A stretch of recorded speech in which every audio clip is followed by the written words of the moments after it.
Good afternoon. Good afternoon, everybody. It's great to be here, and thank you very much to the organizers for inviting me to moderate the next plenary session titled Climate Change, Conflict, Cultural Heritage Protection. So what brings our speakers together is a shared understanding around the importance of the protection of cultural heritage. Today, however, we are gathered to reflect on the challenges created by climate change and conflict. So together, they complicate, if not impede, efforts to protect cultural heritage. The International Committee of the Red Cross reported that over 20 countries are most vulnerable to extreme weather events, many of which are in conflict, leaving cultural heritage wide open to their fury. Climate change, some may argue that there's a correlation between it and conflict, that it is an aggravator. It is a force multiplier. I would like to start by getting to know our panelists today, understand their place in the cultural heritage protection ecosystem, then delve deeper to unpack the degree to which conflict and climate change impacts cultural heritage, and try to tease out realities around this issue, as well as possible solutions to help mitigate the problem. So without further ado, I'd like to welcome the speakers to the stage. Thank you.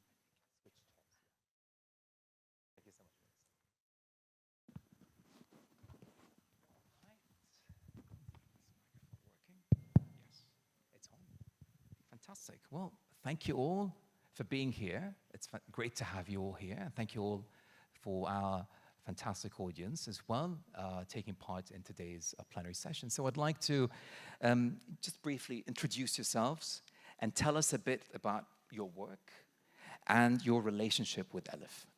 Well, thank you very much. My name is Francesco Banderi. I'm a former UNESCO officer. I was the head of the World Heritage Center and then head of culture at UNESCO until 2018. Now I'm a freelance retiree, working a lot though, and my retirement is very full of activities, especially in this region and with many other partners. And I continue, working, doing things. I'm also a member of the Smithsonian Cultural Heritage Institute. So I'm trying to give back what I have learned in my profession. Sure. Now I'm sure there's a lot that you are bringing to the table here, and all these kind of rules you've had. So how do you, you're looking at your relationship with ALIPH perhaps, and what ALIPH has been, we've heard a lot earlier about what it is. It's about its agility, about its collaborative ethos, about its flexibility. Could you perhaps tell us more about I that? think, first of all, I witnessed the birth. ALIPH, I was here when ALIPH was launched in 2016. So from the start, I've really supported this idea because I think, what we've seen in the past decades, a couple of decades, is really this intensification of attacks to cultural heritage. Cultural heritage has become an object of war in a way. They said weaponized, but in a way it's been more a victim of wars. This has happened in the past also, we know that. I don't have to remember World War II or World War I or other conflicts, but certainly in our life experience, this has been a big acceleration. So as disasters and destruction accelerates, also response has to accelerate. So I saw ALIPH as an acceleration of the response of the international community to this very, very serious problem. And the results are there. I think in 6 years alone, we've seen a very big response. Of course, we know that there is a lot more that needs to be done, and that's why we're here to discuss it. Thank you very much. Thanks, Mohammed. Hello? I'm still chuckling at Francesco introducing himself as freelance retiree. My name is Andrew Potts, and I'm the coordinator of the Climate Heritage Network, the CHN. CHN is an international network of organizations that believe in culture-based climate action and its power to help people imagine and realize low-carbon, just, climate-resilient futures. And I think it's the first time the CHN has appeared at an ALIPH event.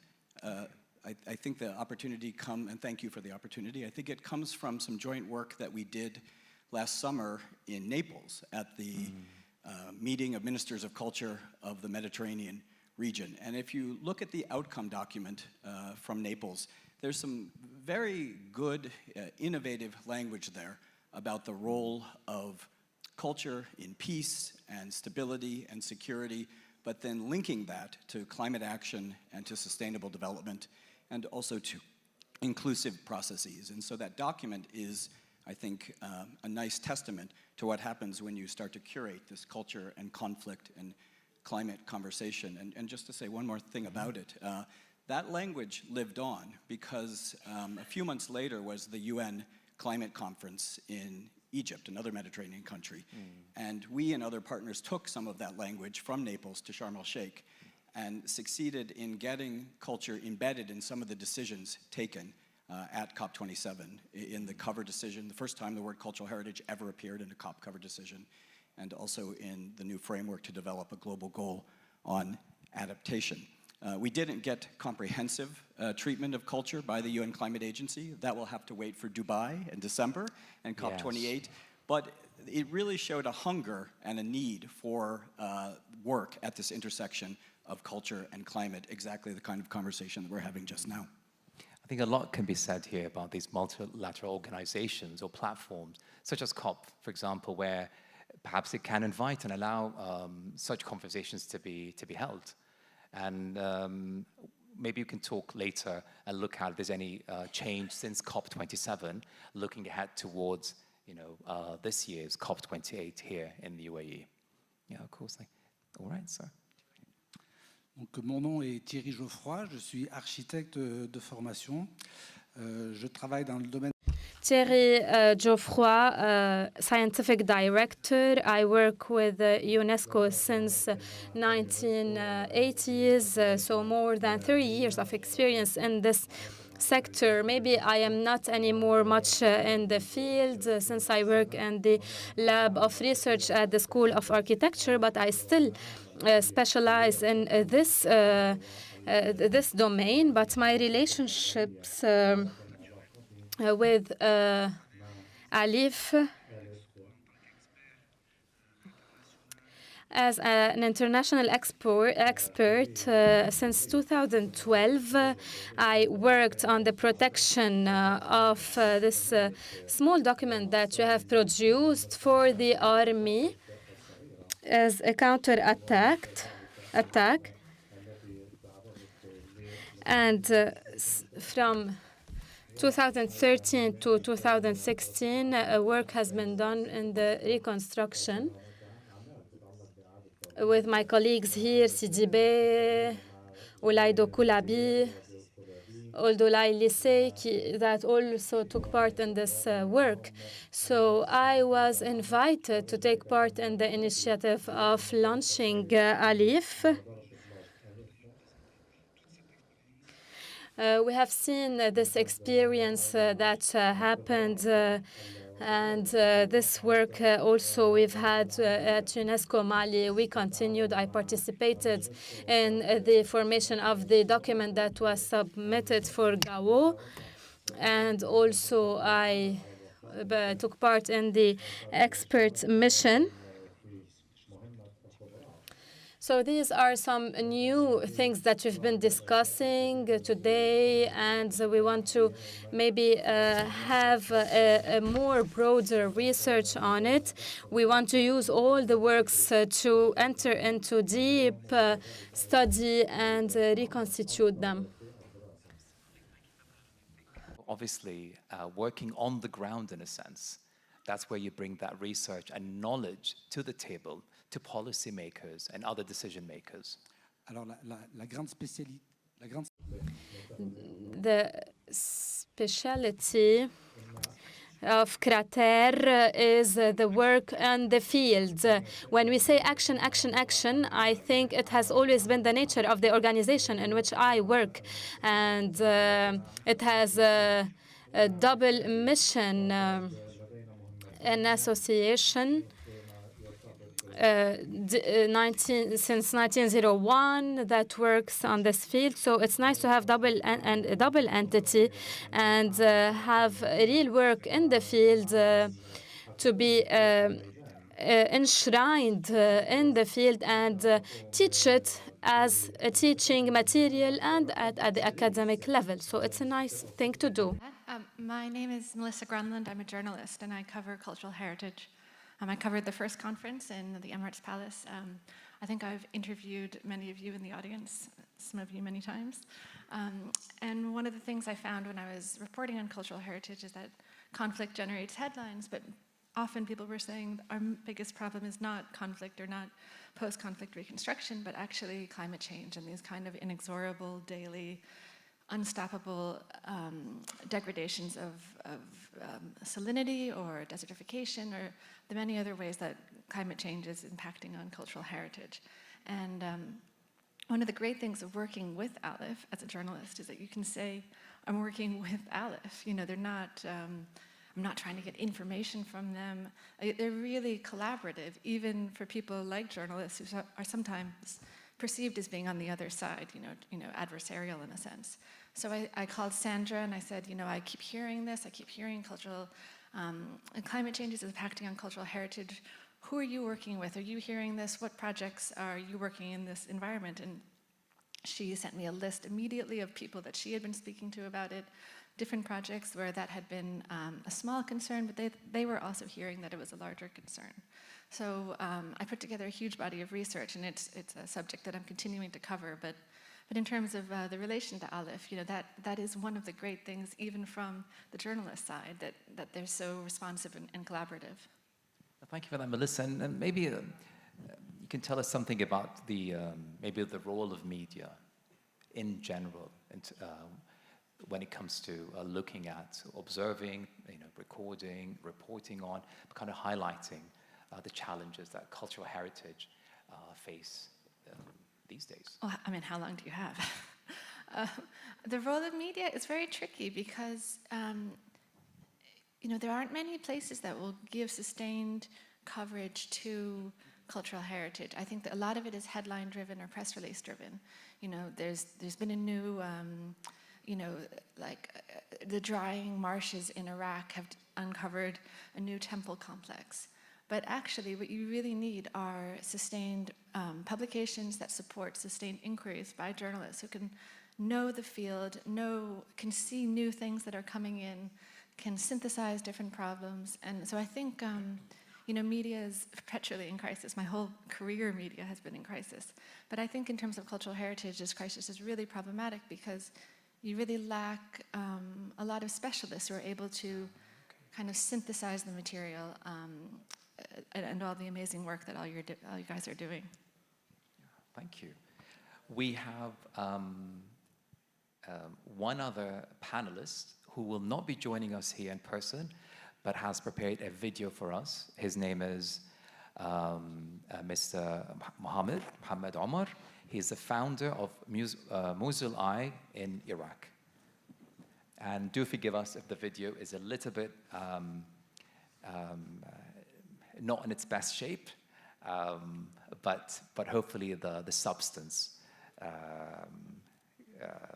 goes further than the recording itself. Thank you. Distinguished guests, dear ALIPH Forum organizers, Thank you for giving me the chance to speak at this forum today. I want to talk to you about the impact of climate change on cultural heritage and how ALIPH can work to safeguard climate impacted heritage. Cultural heritage sites and artifacts are unique and irreplaceable windows into the past. They are our connection with our people. They are the reminder of the civilization that humans can achieve. But the recent climate change factors are raising high and significant risk to the cultural heritage. The destruction of cultural heritage is immense, and the rising sea levels, the increased temperatures, and extreme weather events are just a few examples of how climate change affects our cultural heritage. But add to that the drought in many areas in the Middle East. But we have also witnessed extreme impact of climate change on cultural heritage, like what happened in the city of Venice, which is facing a great threat, immense threat, that it will be sinking due to the rising level of the sea. Another example is the destruction of the indigenous heritage in Australia caused by wildfires. So what can ALIPH do to safeguard climate change impacted heritage?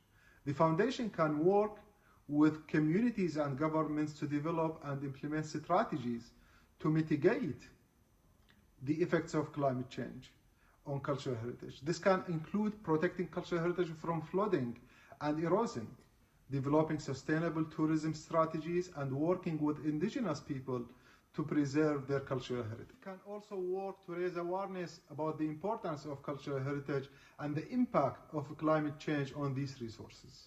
This can be done through public education campaign, workshops, and conferences.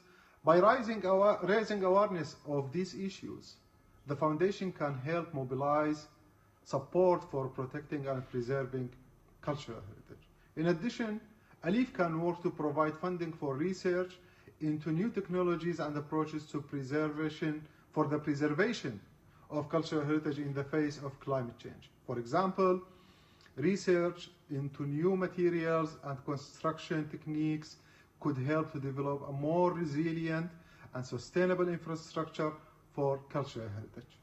Finally, ALIPH can work to develop partnerships with organizations and stakeholders to achieve common goals.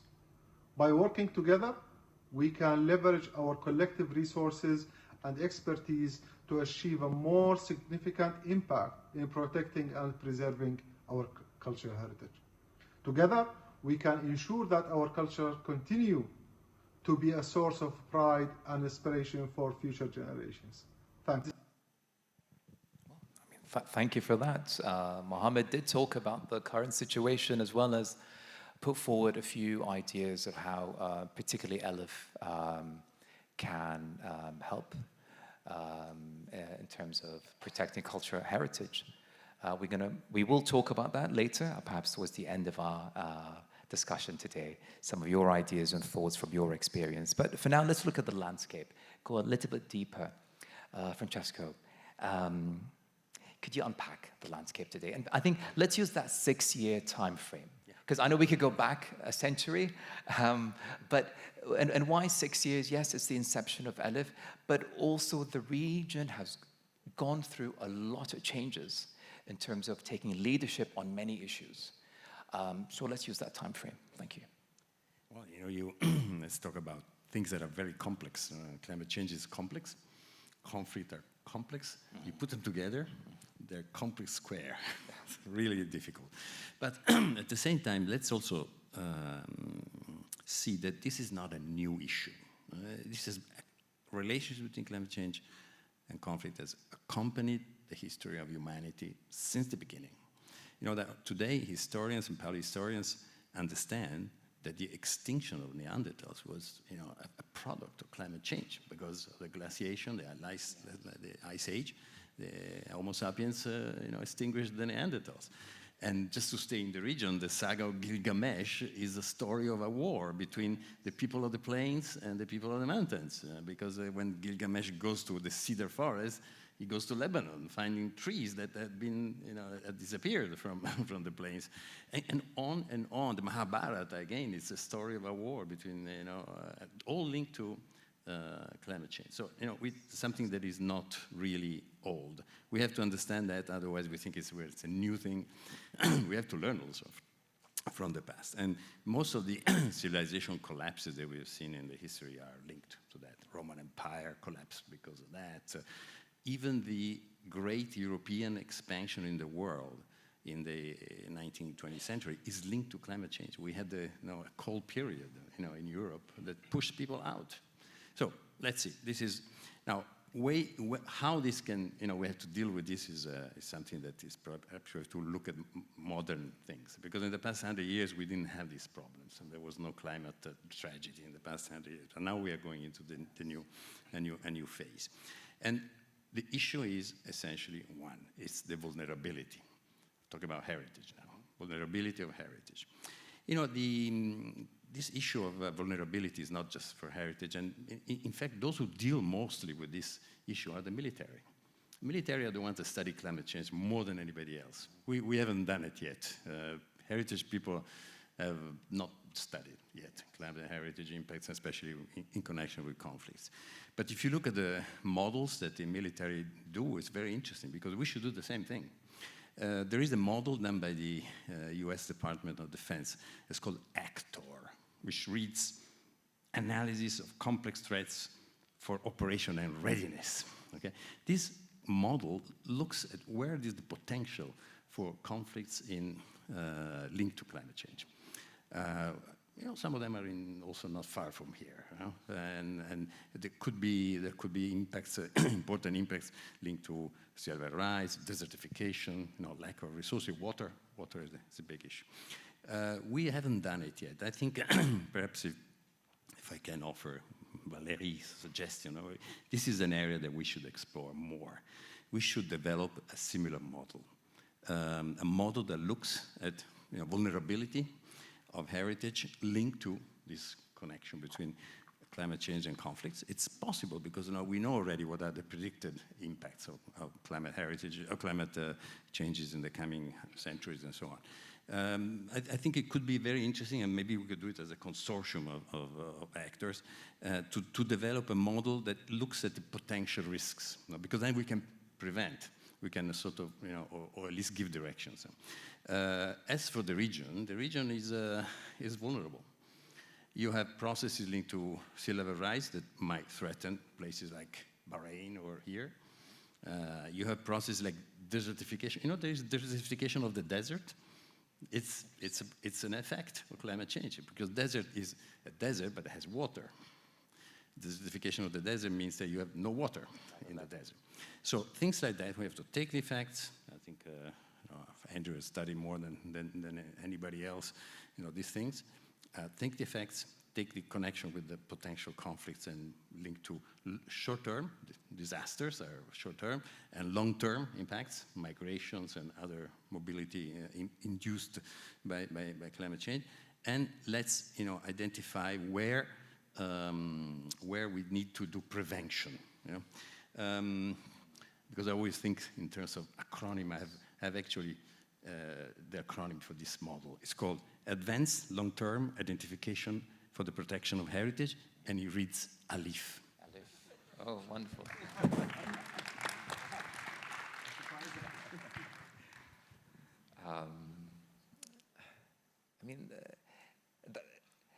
The suggestion itself is quite complex. There are many parts that come into play to help look at or impede, look at mitigating, the effects of climate change and conflict. But in itself, there are things that might impede them, right? Even preventative measures, and how can we anticipate, a crisis that hasn't happened yet, perhaps, or anticipate to what degree or length climate change, it's wave or kind of effect all the time, because it's so what are the triggers out there that we can have to get us working early? We have a standard model in this field. It's made on three elements: prevention, response, recovery. Okay, but this is becoming also under some kind of discussion, because we live in processes that are long-term. Long-term climate change, long-term is conflicts are long-term. I mean, we were used to think of conflicts like a blitzkrieg, something that happens and lasts for a month. No, it lasts for years, decades. So, these three elements somehow have to somehow overlap now. So I think prevention is certainly an important thing, perhaps the most difficult one, because you can't prevent everything, and also it's very expensive. Some countries don't have the resources. You may be wrong in where to prevent, and so on. Response is something that, in my view and in my experience, it was the one that was lacking before. Now ALIPH has put a little bit of response to the response, but it's certainly the one that we have to invest more. And I don't think enough has been done. And really, this is something that goes to the heart of many international treaties and so on. We have a treaty for this. It's the 1954 Convention for the Protection of Cultural Heritage in case of conflict. It's a 19th century treaty. Somehow, it's been totally ineffective in these recent conflicts. I'm afraid to say so, because I would love to have a treaty that works, but it didn't work. I mean, think about all the conflicts that happened in the past 20 years. Where has the 1954 Convention operated? And so perhaps we have to change our mind and become more pragmatic, which is another feature of ALIPH, and look at where we have to invest in response. I think there are two elements. This has been said already. I'm not inventing anything. We have to work with the military, for sure. It's been done by UNESCO, by many other institutions, but there is more that can be done, because this works. And we have to work with the other operator that goes into a conflict when everybody goes out, which is the humanitarian, the Red Cross. The Red Cross is in Geneva, so it's very easy to reach. I mean, to have, in fact, to equip these two actors, which are not equipped to protect cultural heritage, to equip them in terms of capacity, skills, and finance to do protection during the conflict. And then, of course, response is the long term, and we have it. But all of this will be made more complicated by this conjunction of climate change and conflicts, as you probably know already. Yeah, thank you. Andrew, help us unpack, the challenge of climate change. You mentioned earlier when we first opened the session, it is now at the forefront in conversations when it comes to cultural heritage, but beyond. Could you delve a little bit deeper, please, and explain and expound on the impact of climate change on cultural heritage, and whether there is a correlation, a direct correlation between it and the effects on cultural heritage. Okay, it's a big question. Please, all yours. I mean, I think the first thing that we have to just start by acknowledging is that current climate planning and policy is failing. This is not my characterization. This is what Secretary General Guterres said. Failing to keep 1.5 alive and failing to deliver transformative climate adaptation to most places. So why? I mean, what hasn't been tried? The world has been trying to address climate change for at least 30 years, since the Rio summit. And there is an increasing critique that one of the reasons why climate planning and climate policy is failing is because it has failed to take on board the cultural and social dimensions of the climate crisis and the socio-cultural enabling conditions of climate action. And so this conversation that we're having about culture and climate change is not a peripheral conversation, it's an existential conversation. Yes, we need to take on board the imperatives of the climate crisis in the practice of cultural heritage protection, but climate science and climate policy has to take us on board and has to come to grips with the cultural dimension. So that's the first thing to say, and one one ancillary point I want to say about this. There's an absolute correlation between the amount we warm the planet and the amount of cultural heritage that is destroyed by climate hazards. a direct relationship. And so that's why in 2007, in the UNESCO World Heritage Policy on Climate Change, it calls for a precautionary approach to holding global warming to 1.5 degrees as a strategy for safeguarding cultural heritage. And I don't think any organization can say that it is focused on cultural heritage safeguarding in the climate change context unless it makes a bold statement about the need to mitigate greenhouse gases, get to net zero, and hold global warming to 1.5. And I put that on the table for ALIPH to consider. But to answer the last part of your question about then the correlation to conflict, this is very interesting because if you look at the evidence base, if you look at the science of climate change, it's quite messy about the correlation between climate hazards and conflict.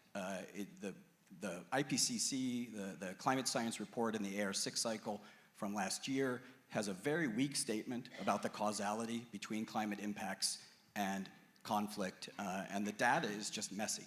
And if you look behind that, the answer seems to be that it's just hard to generalize. If you take any given climate hazard, that hazard results in conflict in some places, and it results in solidarity and cooperation in other places. And what accounts for this differential?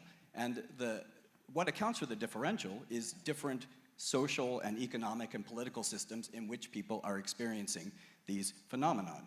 And so it's hard to generalize, but at the same time, what that really argues for is people like you all and people like ALIPH being at the table.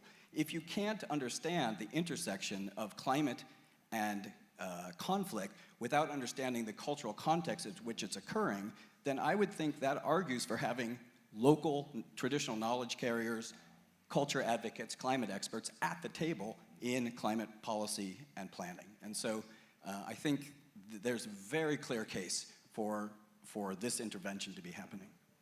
And Andrew, you've worked with teams on the ground to support the argument that you are presenting here. Yeah, I'll give you just a very quick example. So the Climate Heritage Network is a membership-driven organization, so it's really our member organizations around the world that are taking forward projects. There's a lot of interest among our membership in the topic of climate vulnerability assessment. I'm trying to marry climate vulnerability assessment, risk assessment, climate adaptation planning with heritage site administration and heritage planning.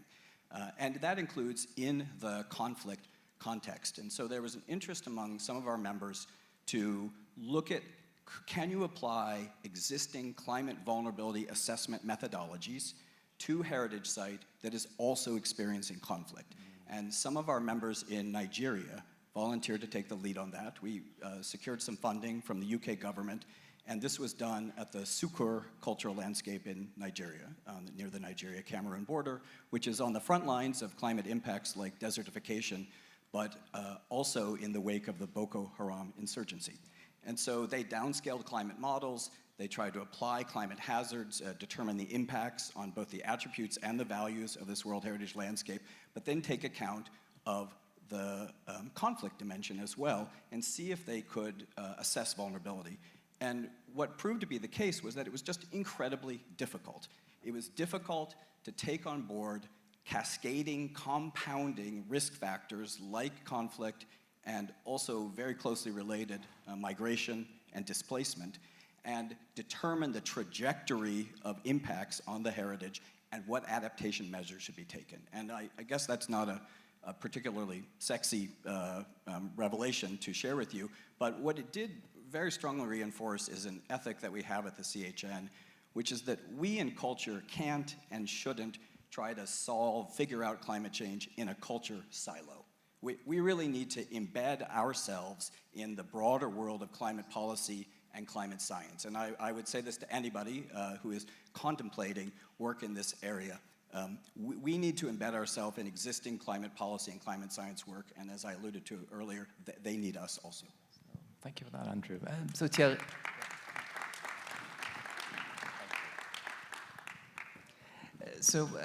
Thierry, I think where Andrew kind of ended, we can perhaps look at you work on the ground again, you and your team as well, and how much of that kind of knowledge in terms of measuring the the impact of climate change on heritage is done by those teams or your team and shared up to policy level. Could you perhaps walk us through a couple of examples or your experiences on how effective or ineffective or what might be missing that could help perhaps improve this communication? Thank you. Merci. Est-ce que je peux avoir la présentation? Thank you. Can I have my presentation displayed? The impact of climate change on the conservation of heritage is it's a fact. And even if the climate change is not a new theme of discussion, but as I know, there's no like concrete cases, but when we are in the field, we can see the pressures being placed due to the climate change. When we can see a lot of evidences due to that. My specialty is the architecture of soil, of the ground, and so I would like to mention about two risks, which are the inundation and the earthquakes. We are witnessing more earthquakes. We are inundation or flooding are attacking or are hitting more areas that we have thought are deserts. So this is why I would like to elaborate further on this point. This repetition of violent and strong phenomena and their effect on the conservation of nature. We have threats that are becoming more intense than they used to be during these last 2 years. And as about I will talk about two study cases. The first one about a monument in Saqqara in Egypt, which has aged more than 4,000 years. It has been affected as well as the Cairo city by 14, 15 et le 16 du mois de février par des séismes, excusez-moi, par des chutes de pluie torrentielles. Donc, pour l'absorption, le taux d'absorption du terrain est déjà limité. Donc, c'est pourquoi les choses se sont tournées en des conditions dramatiques. Voilà une sélection d'images, des discussions et aussi se trouve dans cette nécropole. Well, that the conditions that has transformed in this necropolis. So we have used many techniques in the past, but these techniques are not working anymore. As a response to that, we have used many techniques in Sudan and as well. So we proposed many actions related. Which are simple to some. The architecture of the terrain that has allowed us to travel to work on the in order to create some kind of a shelter or a top of on top of these monuments in order to collect water and to be able to allévier les flux des torrents des pluies sur le monument. Also, we have improved the equipment that we are in use. In certain certain cases it was difficult to maintain regularly these monuments. This is why we have done many trials on the use of the equipments on the lower part of the walls so they can subsist or to the climatic effects. So in Pakistan as well, when I was called on to carry out a mission by the UNESCO after flooding that has affected all the Pakistan in 2022, similarly to all the other parts of the region, in 10 years, two times the annual rate of floods or of rains, and which is phenomenal for this region. And this is this is one of the cities that dates back to 4,000 years old, and this is why we have to act it quickly. As well, other catastrophes happening, or in some sites where the damage has been massive, and we can say that. Everything has been included in this damage, and as you can see here, some photos we needed to pump out the rainwater, and they had the citizens needed to use all what they can in their hands to fight the floods. So this site has been has received a lot of attention from the organization who have carried out a great works, and we can see that a program has been launched by the UNESCO in cooperation with the United Nations, as well with the government of Pakistan, and many projects have been carried out in terms of conservation, and done in conditions that were overwhelmed or palliated. So in this case, what should have been done? What should have been done? We need to do all the things that we know that they are effective, but we need as well to launch a program of 3 years that we have started in Timbuktu. That goes in beyond the traditional equipments, to use more technology and to rethink some of the techniques of conservation that has been in use so far, and which needed to be refined, and as well we needed to test, to evaluate, because in Pakistan we have a group of a team of a work team, a team that is working there, but we needed to increase their capacities and give them more resources so they can, and we needed to as well to try to understand all what is happening there.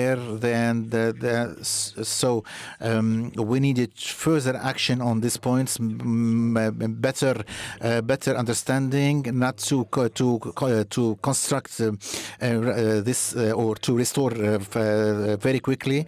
So these are some points that we need to think about, and to revisit the tools and the methods that we used to apply. We don't need to change a lot, but we need to adapt them, and so they can, and to think more about the management side, and so we need to think of the technical side and the management side as well. This is in brief, and as a testimony of what we have experienced, and maybe we'll have further suggestions that I will share them later. But my organization works more in dans l'étape après le conflit ou le désastre, we don't say that there is a natural disasters. We have natural events, but the way that we prepare or get ready for them in order to reach that would make the difference in reaching that and how we reach that crisis and how we approach it. We need to be prepared for for events that are exceptional like this, and there will always be exceptional incidents. We need to know where they hit, and we need to know how we should be prepared. Like in France, a flood happened, and only one bridge that has stayed standing, and that bridge was built in 2021. So we need to rethink all these things that we apply the actions, and we need to use and to not to build our concept on the tools that we are using, but we need to check out the temperature, the effect of climatic change, and c'est très important de prendre toutes les conditions in order to take into consideration all these elements.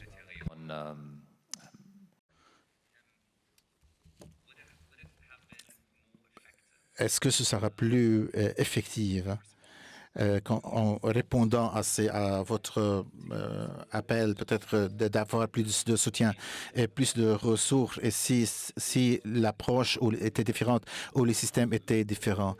Et facing conflict as well as climate change, would the response have been more effective or less? Alors, les deux cas que je vous ai présentés ne sont pas dans des zones de...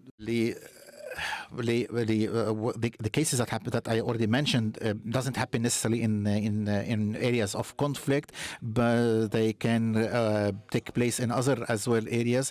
Some incidents can happen in other areas, and this makes things more complex. The preparation, the getting readiness, and the way that to implement these actions can become more dramatic. So how to foresee how to foresee all this, and the prevention measures and prevention actions as well, and the community who are responsible or taking in hands the conservation needs to be to sensibilize about it. We need to make more to bring together the equipments and the tools that needs to foresee the happening of any incidents in order to be able to prevent them from happening, or to be able to be prepared for facing them in more effective and efficient way. We talked about you've been reporting on this issue and observing over time, perhaps how things have changed in one way or another. What are your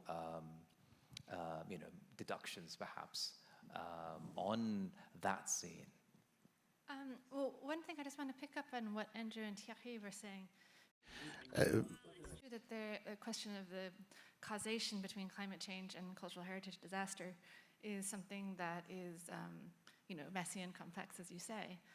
One of the things that's clear is that climate change is a driver of economic crises.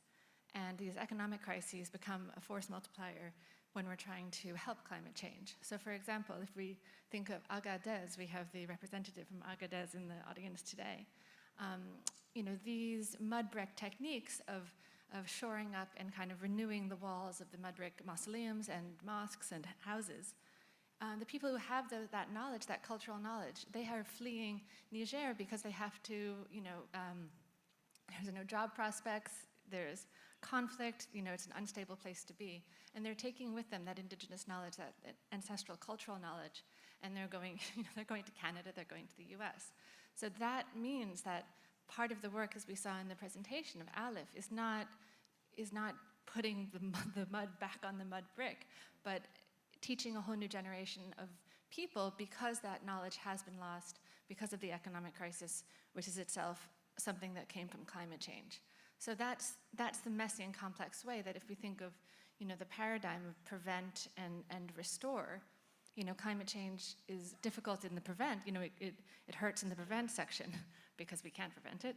And then it really hurts in the restore section because it impedes our attempts to, bring in that indigenous knowledge that actually is, in many ways, as you were saying, in Pakistan, these conservation techniques are the best way to restore some of these cultural heritage monuments. So I think that's trying to shoehorn my thing into an answer to you.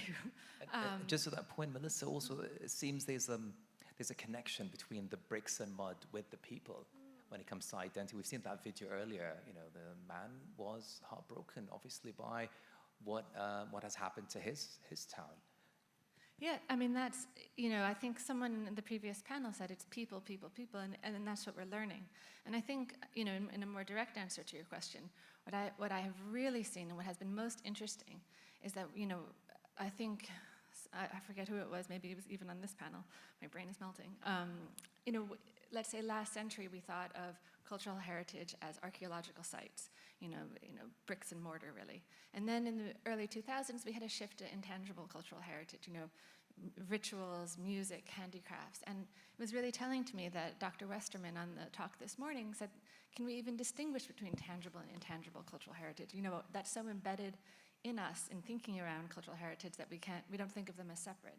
But there's also a third shift that's happening right now, and that's towards thinking of the biosphere and plants and animals, flora and fauna as cultural heritage that is worth preserving, and is also how we preserve it. So I don't know how much time we have. A couple more minutes.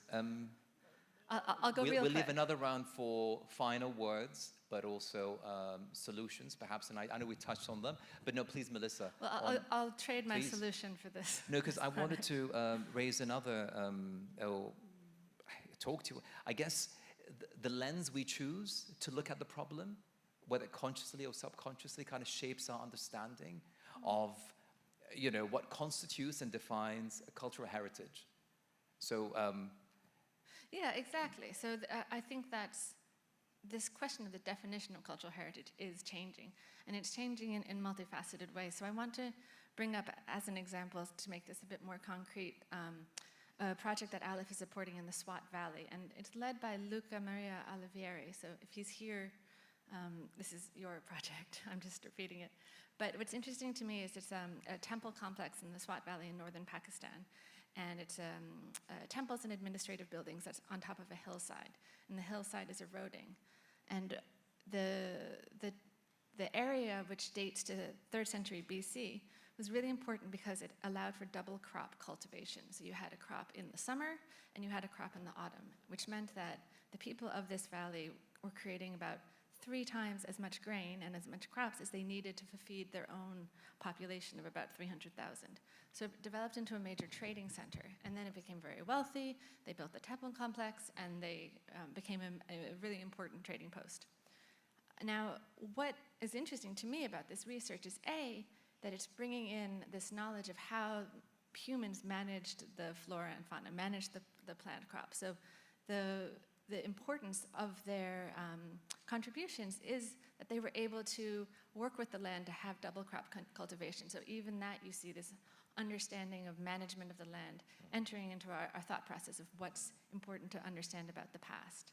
And the second is how they are conserving this hillside, or how they're doing the traditional work to the temple complex, but they're also planting olive groves on the hillside to stop it from erosion. And they had to they had to splice together, I think, an olive tree from Lebanon with an endemic variety to Pakistan to make something a bit more hardy. But that has become a way to stop soil erosion and to create a revenue stream for the people there. So you see how the biosphere is a subject that's being investigated, it's being researched. It's also a tool, and it's a way of understanding that it's a tool that's living and growing with these people as they can use it as a revenue stream. So it's not just it's not just something that's going on in the background. It's an active part of preserving cultural heritage and thinking of what cultural heritage is. Yeah, no, Melissa, thank you for sharing that. And so it seems the value of indigenous knowledge in itself, it's shaped by the environment over time. So there is no one solution that fits all in a sense. And so lessons have been learned, you know, in a way touching on capacity building as well, but there's always room for improvement. And so for the last few minutes, maybe a minute and a half or 2 minutes each, what kinds of sustainable solutions. You know, advice you know, you can offer? From my point of view, of course, solutions is complex, it's a difficult word. Let's say there are two actions that we can promote, develop, support. One has at the policy level. It's very important. The policy is very important. And in the past 20 years, this has really gone very, very far. We have now the strategy for reinforcement of the capacity to protect heritage. ALIPH is part of this response. Many new laws and treaties and conventions and declarations have come up.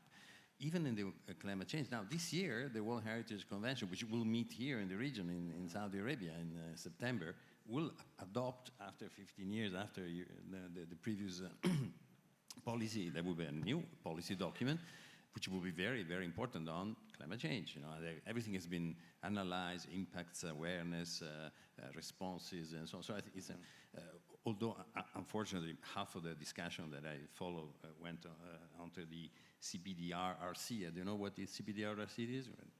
It's the common but differentiated responsibilities and respective capacities issue, which is member states are care more than impacts.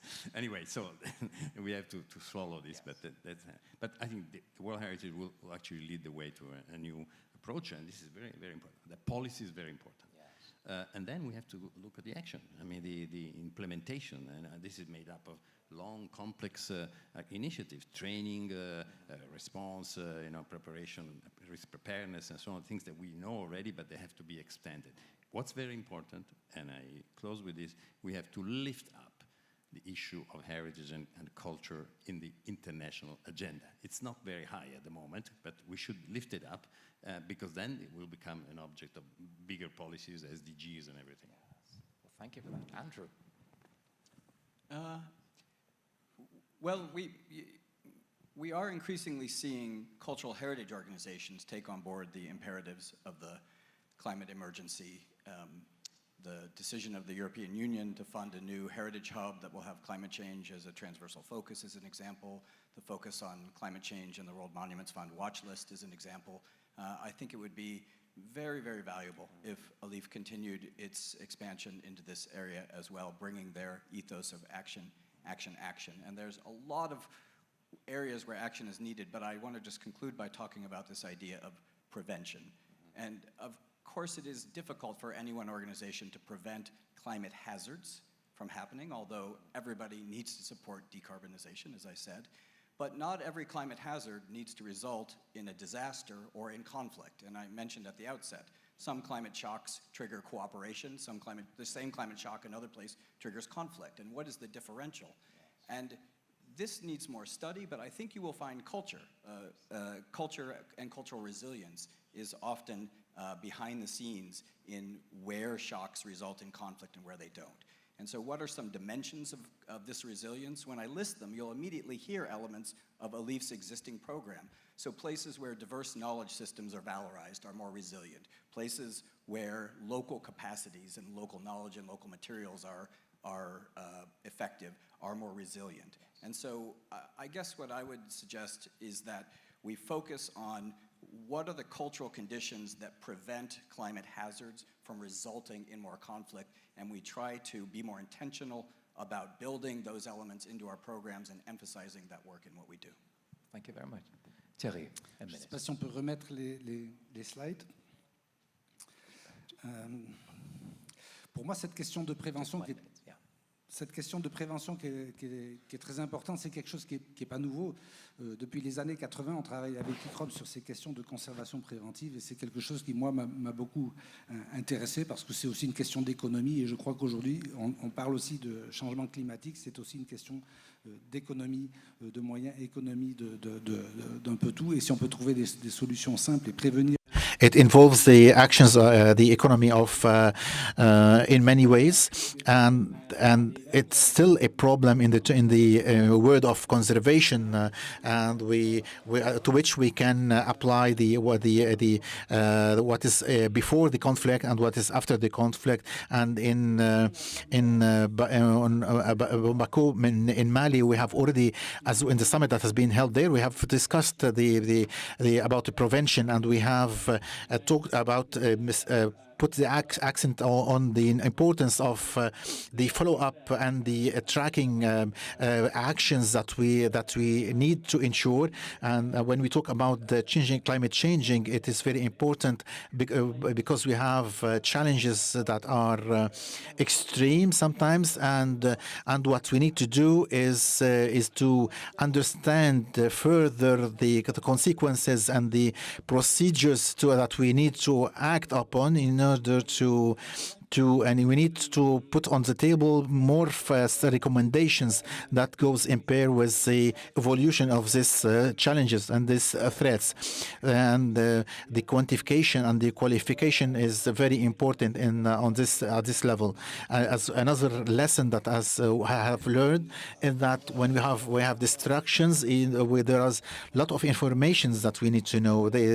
We have in Timbuktu the mausoleums helped us learn a lot about how they were destructed, what are the actions needed to take. So we need to take these events, if they exist, as case studies in order to learn from them, and as well to set the alarm if in case more incidents are to happen. So we need to always keep that in our mind. In terms of recommendations, I have, and this is not a long list that I would like to lay out. First, I would say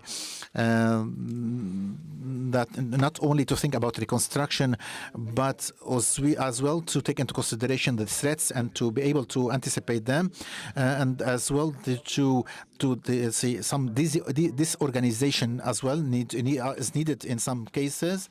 And Pascal as well has talked about the construction, but are there elements like the documentation, like the lessons learned, the evaluation, and as well the criteria and the word standards and the volume of expertise needed, and the equipments and the resources and the question of financial management in order to be able to sustain this flexibility that we have talked about, and as well to be well organized and well managed in order to be able to work in different conditions and different contexts. So it is important. It's important to evaluate the projects that are submitted, and to help to make sure that these projects lead to create something more relevant to the area and more relevant to conservation. And as well, we need to think how we can help some projects further. Some projects are under capacitated. They don't have the required level of capacities, and they need more. And in terms of financing as well, the idea of flexibility is very important. And I think more, and I encourage all of us to just to think more about this. And what I find more interesting is all the analysis that are made made of the out of these projects. We need to launch more projects that are more analysis, more dedicated and more specialized at the analysis, and to conduct more research, more study on the management, the ecology, and the structures of the teams and of the projects themselves. And to monitor the progress of these projects, and how we need be able well to bring in training in order to consolidate those projects. This is some of the points that I'm thinking about, and we need to think about the persons involved, the population that are under the effect of these projects. And as well to think about at the level of the community and the institutions, with some people are in danger in these areas, and as well we need to take that into consideration. The people are the ones who can ensure the longevity of this project and of the heritage at large. So, and as well we need to bring more training to the national cadres and the documentation. It requires a lot of efforts to be deployed. And when we have documentation, we can always return to revisit these sites. So we need to keep on bringing in all these efforts, or putting in these efforts. And this is, in brief, my points of view. A kind of approach to it, but just maybe final words, Melissa. Is it a communication crisis? But otherwise, a few seconds, your last thoughts. Everyone's hungry. No, I mean, just to echo what everyone was saying, I think, the thing that has surprised me when I started researching climate change in cultural heritage is just every situation is so different. Some people are dealing with this, but they have this added difficulty of that, and there's no one size fits all, and I think that's what we've all been saying. So I mean, listen to the local knowledge as much as expertise from elsewhere, and share that knowledge. But I think Andrew's point is a major one. We have to decarbonize. We have to work on climate change and then on cultural heritage. Unfortunately, I don't know what else we can do. Fantastic. Well, thank you very much. Thank you all. A big thank you to the panelists. A big thank you to you for being with us here. Have a great evening. I think we'll...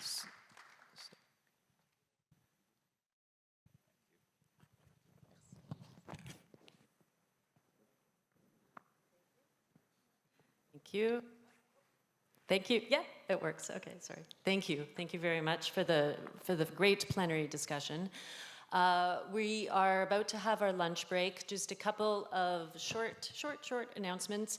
There is now a detailed agenda on the screen, but also on the screens outside for the workshops and the majlis and their associated rooms. Please do try to remember to take your headsets off and leave them outside this room. You will have access to new ones in the other rooms. And their next plenary session is here tomorrow morning. So this afternoon is workshops and majlis, and then we will go to the evening activities. So thank you very much, everybody, and have a good lunch.